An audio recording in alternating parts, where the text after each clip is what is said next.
Afternoon, everybody. I mean, it's finally taken me 3 years, but I can now get us in the right place at the right time when the show goes on. I know how to do it now. I would love to say that I'm in a very good mood. It's not the greatest of moods. Still a bit down after yesterday. But to lift my spirits, I am joined by Willie. How you doing? Well, just to compound matters, it was actually my birthday yesterday, so that just made it better, didn't it? Look, it's one of those things, isn't it? I didn't expect us to go and win, I'll be totally honest with you. I thought maybe we could have maybe dug out a draw, and it maybe just allows you to build on that, but obviously that wasn't the case either. So yeah, it's we've got quite a bit to talk through. Lyndon, we're late. 30 seconds. I'll give you 30 seconds we were late. No more than that. But late nonetheless, but still earlier than Martin ever tends to get. So, but we're going to get into it. We're going to talk about last night. We're going to talk about Thelwell and then what can Roll actually do with this team. So let's get it over and done with. Let's get last night out of the way, Willie. Everyone went in with a little bit more excitement, a little bit more enthusiasm after the pressure with all of them. And Rangers went, do you know what? Let's make them pay for that, or at least the players made them pay for it, as they went out, and it was not the greatest of nights. I mean, I agree with you that Brann are not as bad as everybody else thinks they are. They are sitting sixth, I think, after last night in the Europa League. Now, it was a bit of a show, shit show. Yeah, look, I mean, it's one of those ones. You're obviously watching the start of the game. You're looking at, the starting 11. You look at how we've set up. As I said to you before the pod started, I was probably slightly surprised by the starting 11. I thought we might have had a little bit more of a midfield kind of pact. Like, I made it difficult for Brann to play through us.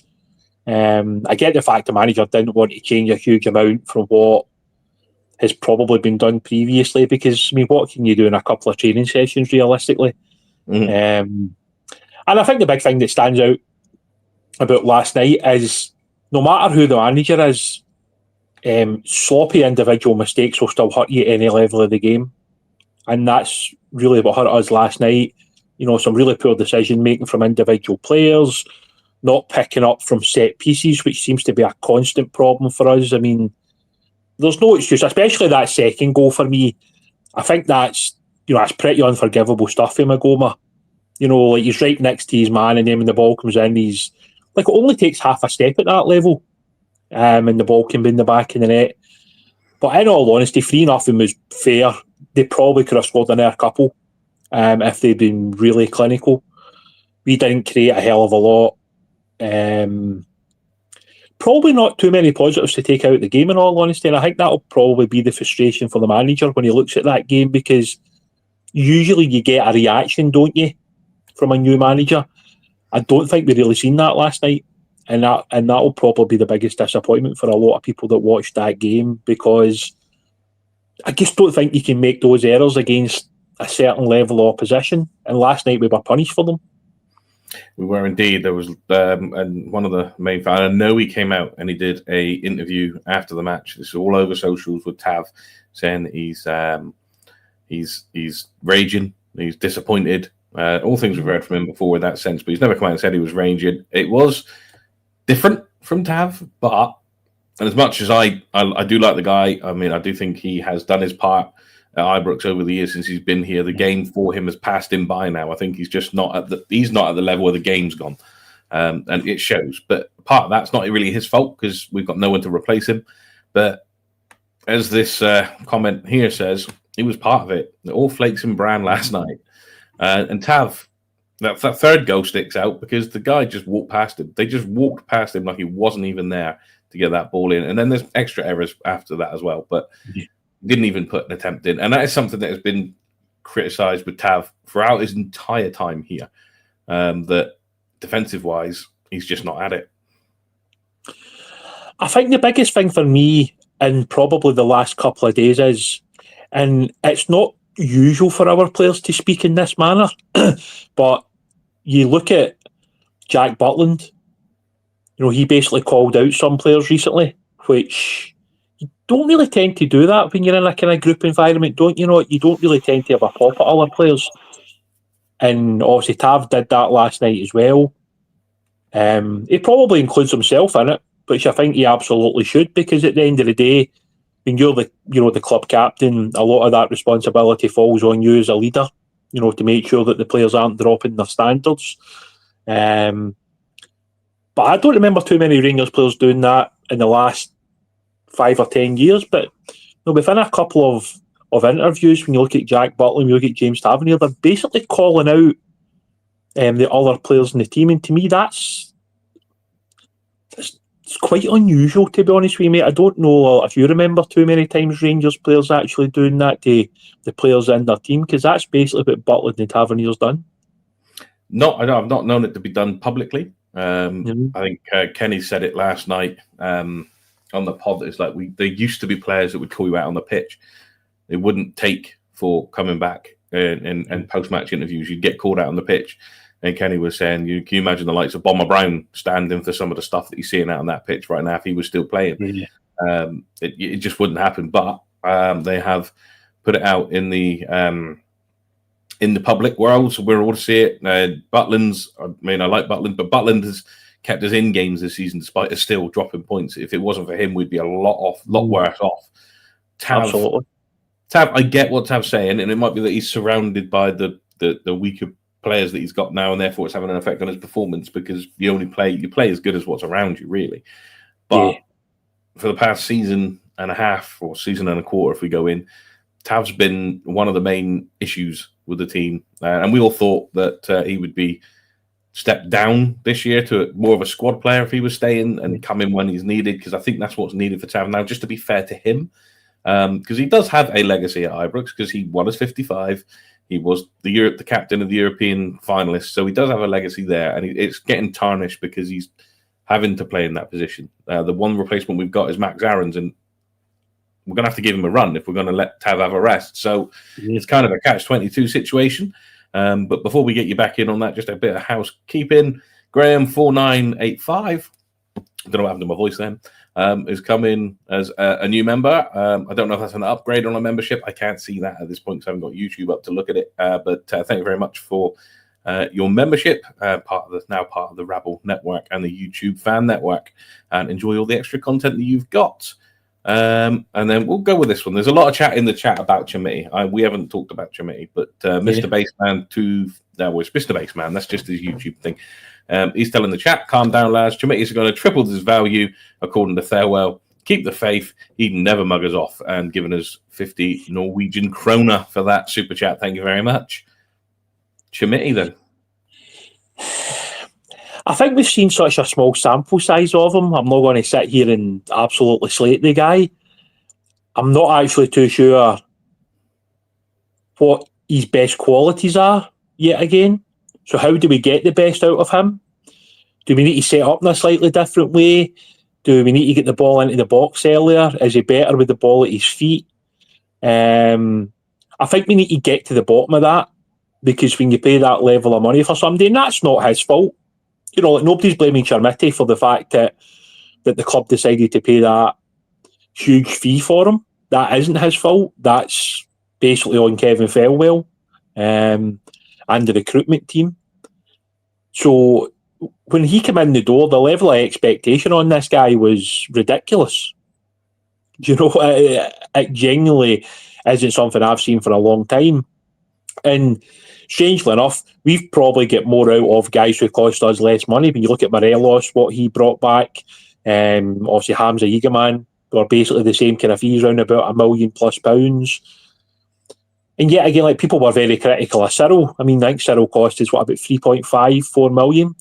But his record was as good as anybody's in the last 15, 20 years. Do you know what I mean? The guy was averaging a goal every second game. And I think the problem is, when you go from having Miovski up front to Chamiti, they're two very different types of strikers. Miovski wants to play on the last man, doesn't he? He wants the ball fed in, so there's space there. He would like the ball across the box a bit earlier. Look at the goal that he scored against Falkirk. That's the kind of goal that I would expect Miovski to score. And I know people will say, well, any striker will score that goal, but it's his movement that gets him into that space. and it's obviously really good play by Cornelius to pick him out. But I don't think so far this season we've shown that we're set up to provide chances for our strikers. And I think that is an issue that Danny Rollo will need to look at very, very quickly, because, as you've pointed out, we don't look like a team that's going to score too many goals overall. And it's not like we've scored 2 or more goals that many times this season. I mean, we were a team that, you basically expected 2 goals a game. Some games you would score 3 or 4. We don't really look like that team, to be totally honest with you. No, we don't look like that team. I think we have got quality in the attacking positions, maybe not all through the striking department, but if we can get it right with Miovski, we know we can score goals in Scotland. But I think Ant-Man and Gassama have both got it. There's something there in both of them. You can see it. You have seen it. I mean, I know it's bizarre, 1972, saying that Ant-Man can't get to the byline to get a crossing, but he was one of the top, if not the top, assisters in the Eredivisie last year. So the man can get to the byline and cross a ball. Yeah, and I think that's the thing, mate. Like, you make some really good points. Obviously, just like kind of general chatting away from podcasting and stuff, that none of these guys have become bad players overnight. It's whatever we're doing isn't getting the best out of the players. Now, somebody like Antman, if you look at his stats last year, he should have been a very good replacement for Czerny, in the sense that his numbers matched up with a lot of what Czerny had done at that level. So when you look at his age, when you look at the fee they paid for him, it should have been really good business. And I still think it could be, because it's naturally getting the best out of players. Now, like, Gassama is very tricky. I mean, there's no doubt Gassama has probably been the one kind of shining light so far this year. He's the one guy that looks like he'll take players on, that he'll be creative. I mean, he's unlucky with that one early on, isn't he? The one that he kind of skips by the defender and he gets into the box and then he kind of mishits the ball. But I just feel as though when you've got 2 wingers that are causing that kind of problem, whether it's Antman getting the ball early into the box, whether it's Gassama taking the man on, or vice versa, that's causing defences a lot of problems. And then it forces teams onto the back foot, which means that you can get control of the game, you can get higher up the pitch, you can do a lot of the basic stuff well. But it feels like we haven't done that enough this season. And I was quite surprised to see, like, Giga come back into the team last night, because I think he's looked very shaky in most of the games that I've seen him. But yeah, again, I think a lot of what we've seen recently, even just the Dundee United game and obviously the game last night, we need to go away and just work on the basics of defending. Stop the crosses into the box, get out quicker to the edge of the 18-yard box when shots are coming in, one-were headers. These are just basic things that any good team at any level of the game will do if they're going to win football matches. And you look at how, I mean, obviously I didn't see some of the other games last night, I just seen highlights, but for a team to go and beat Crystal Palace, away from home like that, that shows you that when you go and you work hard and you do all your defensive stuff well, you can go and win a football match. Or there's like go-ahead Eagles beating Aston Villa last night. Who would have gave them a chance against the English Premier League team, given the size of go-ahead Eagles inside, what is it, like an 8 or 10,000 capacity stadium? Yeah. So, I mean, that shouldn't really be a contest, but you just get back to do the basics well.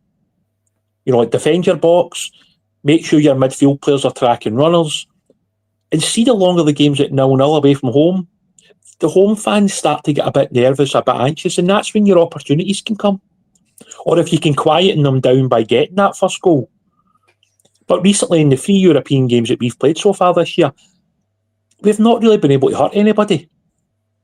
And I think that's... I mean, what I would go back and say to is, Rangers haven't always been a good European team. I mean, I'm 43-year-old, so I've seen how crap Rangers can be in Europe for many, many years, and that was even under Walter Smith and stuff like that.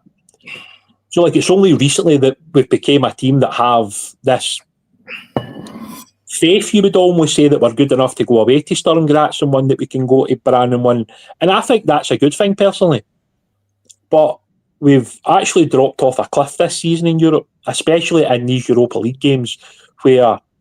And yet again, I'm not being disrespectful to the 3 teams we've played in Graz and Genk and obviously last night against Brann. But if you look at what we've done in previous seasons, that should probably be at least 6 points on the board, shouldn't it, mate? That's what you're thinking. Instead, you're sitting at the bottom of the table on 0 points. We've scored 1 goal. We've conceded 6. The only real ray of light is that we're only 1 victory away from potentially making the playoff round. Yeah. But you look at it, the last season, and in the Champions League, Real Madrid, Paris Saint-Germain, and a couple of others were sitting in that bottom tier, and they were nearly out. They won 1 game to get into that playoff bit, and then Paris Saint-Germain went all the way to the final and won. I'm not saying that's going to happen with us. I'm not, going that way. But it is quite, because everyone else has got to play everyone else. The league system does open itself up to a couple of wins will get you into the playoff rounds and whatnot. But at this precise moment in time, that looks as far away as humanly possible. I mean, if you look at roughly what it's like at the moment, right? 7 points from the final 5 games will probably be enough to get you into that playoff round. So it's not unrealistic to think you can get 2 victories and a draw if we can get back to the basics of being difficult to play against. That's got to be... I mean, you look at Sunday, right? Sunday's game against Comal, they're going to come and they're just going to hammer that ball into the box because we don't look like we can cope with that. So if you're a half-decent manager at any level, just get that ball into the box. Then you've got Hibs away, you've got the pace of Boyle, you've got wide players that will get beyond the ball, the midfield players get higher on the pitch. We're going to have to go there and defend really, really well and then take our chances when they come. And then you rock up to Hampden on the Sunday to play against Celtic. I mean, the only good thing from our point of view is Celtic look not that much better than us. I mean, and that's a pretty bad sign given how poor we've been. I mean, I think in previous years when Rangers had played Sturm Graz, Rangers and Celtic would have probably took a lot more goals off of Sturm Graz. Instead, obviously Rangers losing Graz and Celtic obviously won 2-1 last night. But to me, Sturm Graz are not a particularly good team. No, but I think they're actually the poorest of the 3 teams we've played in the Europa League. And yet again, I'm not being disrespectful to them. I just don't think they're a particularly good team. And I think in bygone years, good Rangers and Celtic teams would have probably felt like they could have went there and won comfortably. Instead, and that's how it is right now. We're in a really poor position, to be honest. Well, one of the legends of the morning show, Scott Kearney, saying don't talk. I can't use it because we can't use all 3 swear words really quickly. I've seen great Rangers teams in Europe years ago. So don't just, and he's followed that up with don't say it's only the past few years. Scott, no offense, and I mean this with all the love in the world. You are older than myself and Willie. So you will have had the benefit of seeing great teams in European football, whatnot. I have probably 3. The 92 team that nearly made the first ever Champions League, 2008, and Seville. That's the 3 I've got. So I grew up with us going into the Champions League and being scared of Champions League music because I knew it was going to be 4, 5, 6-0. Juventus springs to mind. So it's just the way that we've been brought up. The game, the European things we've seen have not been great. I would swap any European glory right now to bulk up that league. Yeah, look, it certainly comes down to when you were growing up. Obviously, my dad was obviously lucky enough to be in Barcelona, when Rangers won a European trophy. But I would have to say that in my 40 years of watching Rangers in general, I would say that for every year we've been good in Europe, we've probably had 1 or 2 years that we've been really, really poor. And that's the truth. And it's probably since like Gerrard came in that we've seen this change in mentality where we've been able to go away from home in Europe, pick up some really good results. Sometimes even a draw away from home has been an excellent result based on the fact we've been so good at Ibrox. But at the moment, you don't really see that either, which is a bit of a concern, to be honest. And that's something that obviously, the new manager's going to have to try and resolve quite quickly, because clearly, like, European football is big for Rangers in terms of the monetary side of things, in terms of the prestige, and then obviously the points on the board for Europe. Because, I mean, at the moment, obviously Aberdeen took a tanking last night. Rangers are sitting bottom of the Europa League. Celtic have got like 4 points on the board. It could be that in 2 years' time, Rangers and Celtic, and that might be it in Europe. Yeah, again. Because like you're sliding off a cliff, aren't you? Like it only takes 1 or 2 bad years of performances for all of that hard work that was put in to like completely go. And that's the scary thing at this level now. And I think that people are totally honest about it.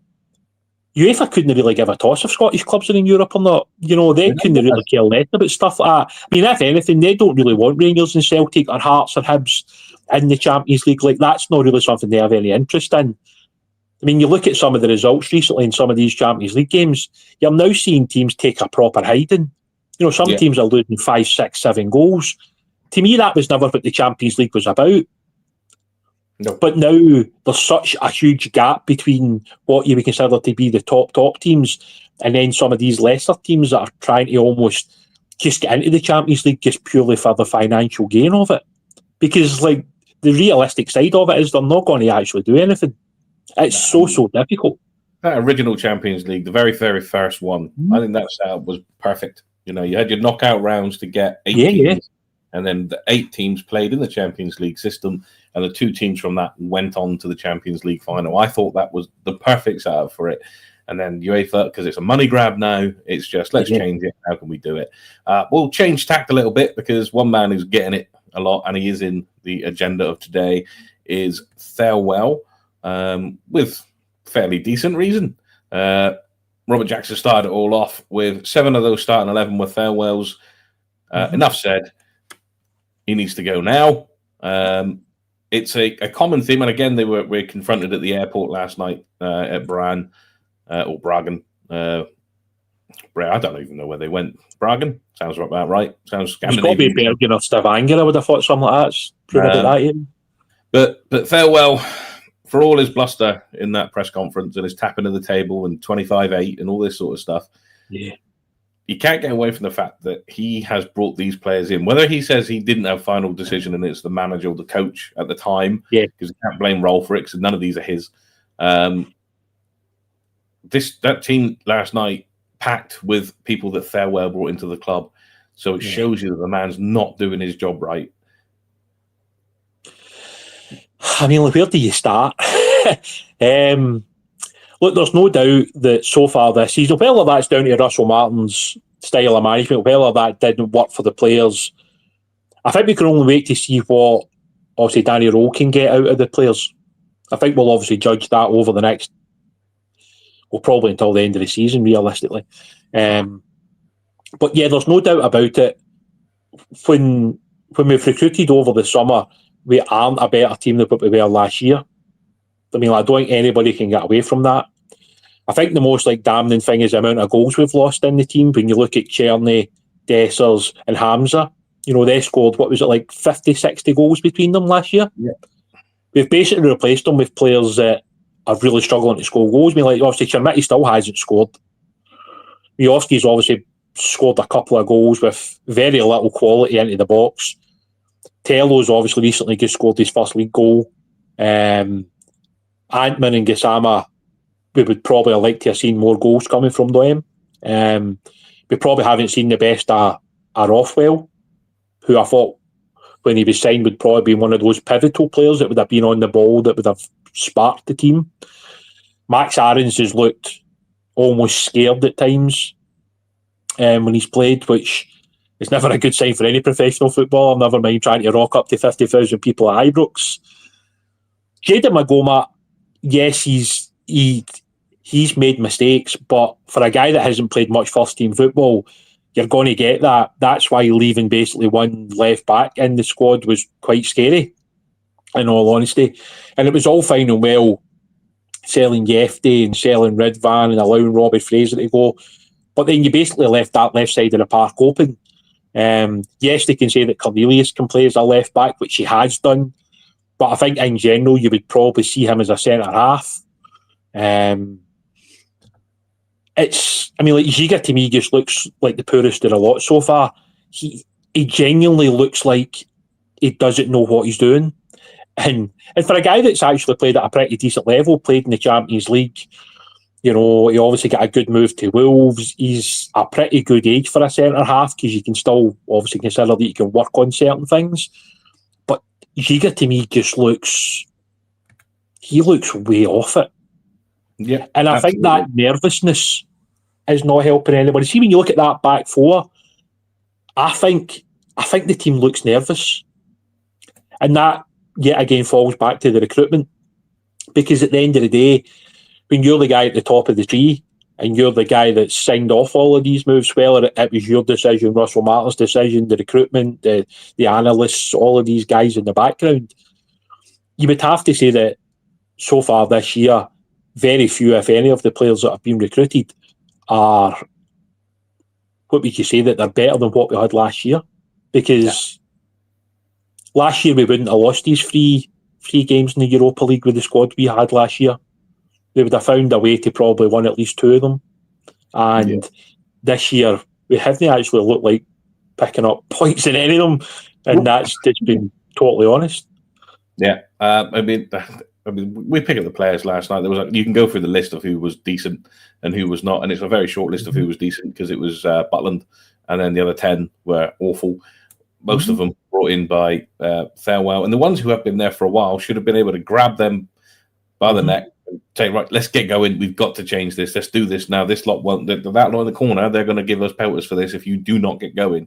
And nobody seemed to take charge of it. There's no leaders in that team. There's no leadership group as far as I can see. Nobody takes responsibility on the pitch. Thelwell and Stewart are to blame, but Scott Kearney coming in with, he will say it again, Purdy is as much to blame, because he's the chief scout, if we're led to believe. So it's Purdy as part of this as well. So, but he's kind of missed out a lot of the flack. It's all been fat on Thelwell and Stewart. With, it's understandable. But where does Purdy sit in all of this?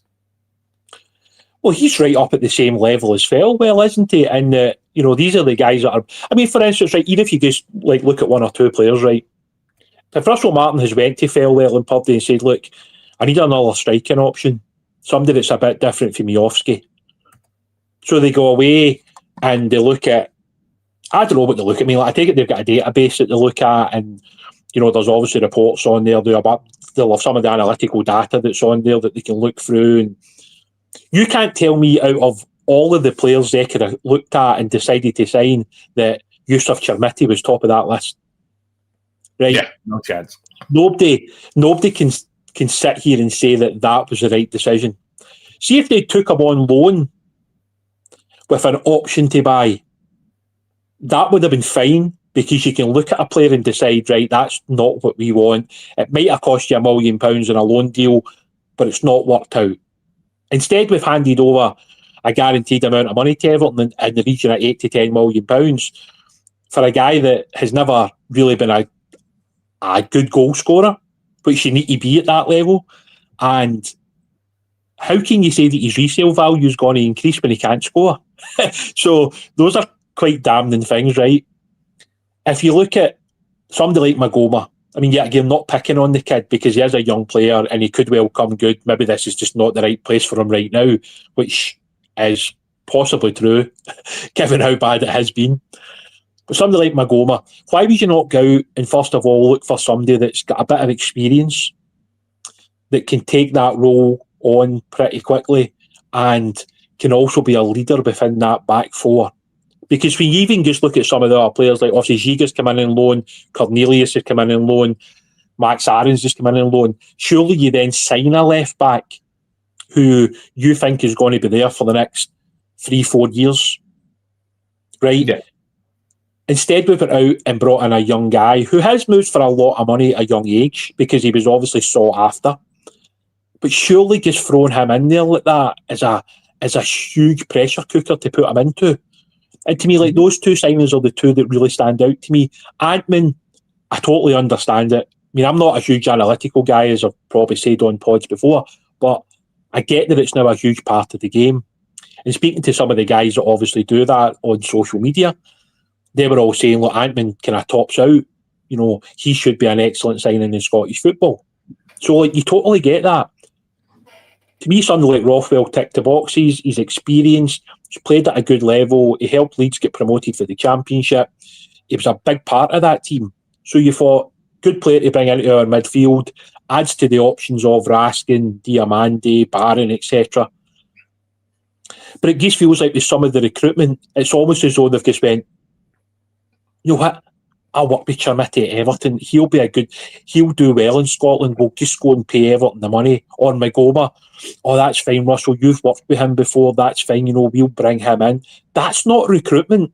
No, that's just they'll be fine in Scotland because it's Scotland. That's what that is. And as somebody's just pointed out, we didn't turn him down, but we had Mulligan all signed up, ready to go. It was like literally just put your name on this bit of paper, and it was Thelwell that went, no, we're not bringing him in. And he wanted to cancel the Cameron one as well. It's the snobbery towards the Scottish game. And as we said yesterday, there is players out there, because we'll always go back to it. Glenn Kamara, 50k. There are gems. It doesn't necessarily need to be Scottish players, but there are gems within the SPFL that can do a job in this league and in Europe, as Glenn proved. Who have come in from other bigger clubs, and just want to play football. I mean, I just get back to the basics of football, right? The one thing that I think you always need in every good team is players that understand the league. Like sort of Lyle Cameron is a player that I really like on a personal level. I actually think he brings a lot to the team. It's good to see him back in the squad after injury.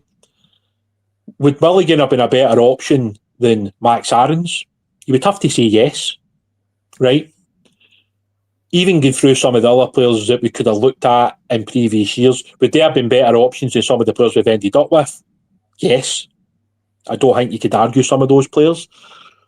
The thing that worries me most is that they continue to touch on, but we don't have a problem with the English market. I don't have a problem with the English market either. However, everybody knows how expensive it is to shop in the English market. And if the ownership, including Andrew Kavanagh, are happy to hand over high fees to these clubs, that's their choice. But don't then come back and then try to make it look as though this is the only market that we can obviously work within. And I think that's where they've failed this sort of recruitment class. They've brought in Giga for Wolves. Max has come in from Bournemouth, as has Rothwell. You've got Magoma. I think he was another Bournemouth lad, wasn't he? Obviously Chermiti's come in from Everton. Obviously Gassama's Sheffield Wednesday. And obviously the Fernandes one's just going to cause outrage, isn't it? Because I know he's been injured, which is fair enough. But to pay £3 million for a guy who doesn't look as though he's going to start football matches, that's a huge outlay for the majority of Scottish football, including us. We paid that for Connor Goldson. We paid that for Philip Hollander, who were basically guaranteed starters. Manny Fernandes isn't. We're playing a loan signing ahead of this guy. Do you know what I mean? So that to me that he was injured, and that's why he's not been about, and now he's back on the bench because he's got over the injury. Another £5 super chat from Ian Mitchell. If only I could have given you the intro for your wrestling character that I wanted to give, but 2K25 don't allow Shane McMahon for some reason, so you couldn't have Here Comes the Money. But he said he does agree that those two need to be held accountable for what's been going on the pitch. But last night, solely on the players, they didn't get up for it. They didn't get up for Danny Roll. They didn't try. They didn't do anything they like. And I completely agree with that. And if you watch last night's reaction, you'll see that we all said that the players are completely to blame. But it does kind of lead me into the final point of today for the agenda. What can Danny Roll do with this team after watching that yesterday? That's like the $1 million question, isn't it? Unless you're Brian, it's a $64,000 question, isn't it? But now we're talking.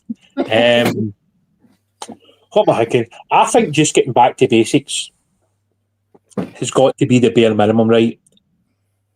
Let's keep clean sheets. Let's get back to being difficult to beat. See, when you're difficult to beat, you might only need 1 or 2 chances in a football match to win, right? So if you can get back to defending better, whether that means you need to play more defensive players on the pitch, so be it. See if you come away with a point rather than losing a game. It's still a point better than what you had before, right? So you've got to start off with the basic things. We also need to get more quality into the final third of the pitch.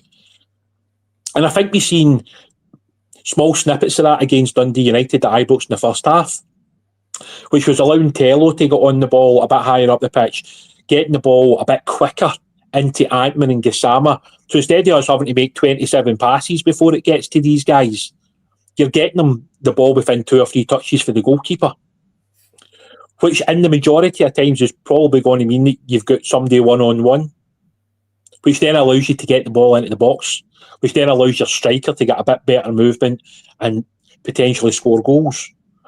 Now, I would imagine also the players will have obviously flown back last night. I'd imagine they'll have some type of warm down today or maybe a light session, whatever it'll be. And then they'll look through that game last night, which I would imagine is just like a train wreck, basically, of everything that you could do wrong in a football match. That's what Danny Rose said in his interview. He said they're going to watch it back and he's going to go through individually with each player. So I don't think there's any training getting done. That could take a long time, let's suppose. That could be like most of the day stuck at the... they might still be there tonight when the Scottish Youth Cup game's going on between the Rangers under-18s and Thelwell under-18s. They might still be in there watching it because it's that bad. And it's like the comments are right. Look, everybody's got the right to their opinion, but what was said right there spot on. Yeah, we can criticise Thelwell. Yeah, we can criticise Purdy. We can criticise Russell Martin and anybody. But see, at the end of the day, see when you cross that line, go out and show you want it. Go out and show that you want to perform. Because let's be honest about it, none of these guys are getting paid poorly. Nope. None of these guys are struggling. So see, to me, there is no excuse for such a poor, slack, lackadaisical performance. And see, the one thing that we need to see on Sunday against Kilmarnock is some fight, some desire, some passion, that everything that a good Rangers team should do. Yes, it's tough after a European away game. Nobody disputes that. But what Rangers need to do is find a way of winning this game on Sunday and showing a bit back to the support. Because I had several friends that were over there last night watching that game. Many of them had went with sport options, which was like £500 for a day trip. So you can imagine, how frustrated these guys must be having paid that money to go there last night. And they've obviously flew back at like 1 or 2 this morning. Some of them are going straight to work at 6 or 7 o'clock. Probably get 2 or 3 hours sleep. So it's not like the players don't have to worry about that. They would have been, chauffeur driven to the airport. They're sitting on a nice, comfortable plane. They then get picked up at the airport. They're probably taken back to Ibrox or the training centre to get into their car, and then they'll drive back home to their nice flat or their nice house. What about the guys that paid £500 to travel to Norway last night? Some of who are still on their way back now. So. Yeah. So see, to me, see any of these players, if they come out with any other excuses, it's total nonsense. Yeah. It's the guys last night that have spent all that money, all that time, all that effort, booking trips, some of them doing it independently, making their own way there for Edinburgh, for Aberdeen, for Glasgow, for some parts of England. So there's no excuse for the players not to show up. Nope. Most of the guys will have worked Monday to Wednesday. Mm-hmm. Worked their backside off to earn that money to go to that game, but the players on the pitch decide they're not going to turn up and they're not going to perform. But then we have a good question from Paul McGarkle there saying, because the transfer window obviously shut, but that doesn't mean you can't sign free agents. Should we look to the free agent market to see if we can at least bring some experience in and some heads that can actually play football and get in there and bolster the team and give them something? Yeah, it's certainly something they could look at. But would you want to give Thelwell the option of bringing another player in, given his recruitment so far? This is the... I get why Kavanagh backs Stewart and Thelwell. I do, because it's slightly different with Stewart. He was obviously there prior to Kavanagh coming in, but they've left him in place. Thelwell was obviously, the pick for Kavanagh and Steinson, etc. So they've almost put all their eggs in one basket with Thelwell, and they obviously feel like he can turn this around. Maybe he's managed to talk them into saying, I believe that Danny Rowe can get more out of these players. Do you know what I mean? That might be what he's told them, and there's a belief that the guy can do it, which is good for Danny Rowe, because clearly they believe he's a good enough head coach now to do that type of role. But to me, that's pretty damning when you look at just some of the signings and how poor they've been on a football pitch. And no matter how poor Russell Martin was as a manager, which I think everybody could see, right? There still isn't any excuse for some of the individual performances from some of the players in terms of the mistakes they've made. I mean, that one against Bruges, feel like, you know, Fijika was mind blowing. Mm-hmm. Do you know what I mean? Like, these wee moments within football matches can completely change a game. When Max Aarons get himself sent off in Bruges. You know, like, these are down to individual player errors. That's not any manager that's responsible for that. That's players switching off, making really terrible decisions on a football pitch. So you can't get away from that side of it. And that's where, see, at the end of the day, regardless of what happens between now and the end of the season, unless the manager can somehow like sort of turn this around, some of these players, when they get back to their parent clubs, how do you explain that loan spell and how poor some of them were? And it probably stops these guys. I mean, who's going to sign Max Aarons after the first 3 months of this season at Rangers? Us, probably. But it's crazy. I just feel like we've signed guys based on the fact that they've played at a good level in England in some areas. That's not a good enough reason to sign a player. No. There would have been better quality out there, possibly even cheaper, because I would imagine some of these loan guys have probably cost the club £1 million in loan fees. Oh yeah, and then some. And the guy, you know, De Gea was a £10 million player, so you got to think at least they're going to be at least £1 million of a loan fee. Yeah, God knows for the rest of them. We could do this all day, but Martin will go off his nut. But one last thing we just got to do before we go, because Mark Burt has become a YouTube member. Again, I don't know if that's an upgrade or anything, because I haven't got YouTube on to see. Normally, I've got my phone sat here on it so I can see it, but I can't find it.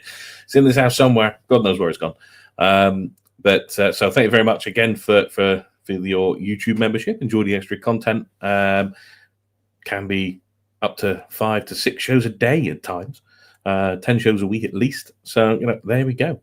But I think we'll leave it there, Willie, for today, because we've got to give them something to talk about if they're having a show done tonight and anything else that's going on. And then obviously over the weekend, you've got your full, your Sunday supplement's been brought forward a day to the Saturday because we're playing on Sunday. So they'll be doing a sort of impromptu EFL show style thing going on again, talking of things about down south. That's Connor and Martin doing that one. And then on Sunday, you have your match preview, your watch along with Martin, not Alex this week, because Alex can't do it. And then the reaction after that, which I believe is hosted by myself, because I'm a glutton for punishment when it comes to match reactions, apparently. Well, I'll actually be at the game, so that might actually be worse than you having to do the match reaction. I have to put myself through that punishment, mate. There is that. But yeah, I'll have to come back on and talk about it all again. But until then, go off and try and enjoy the rest of your day. Don't let Rangers get you down. Hopefully things are on the up as we come along, and we will speak to you somewhere else.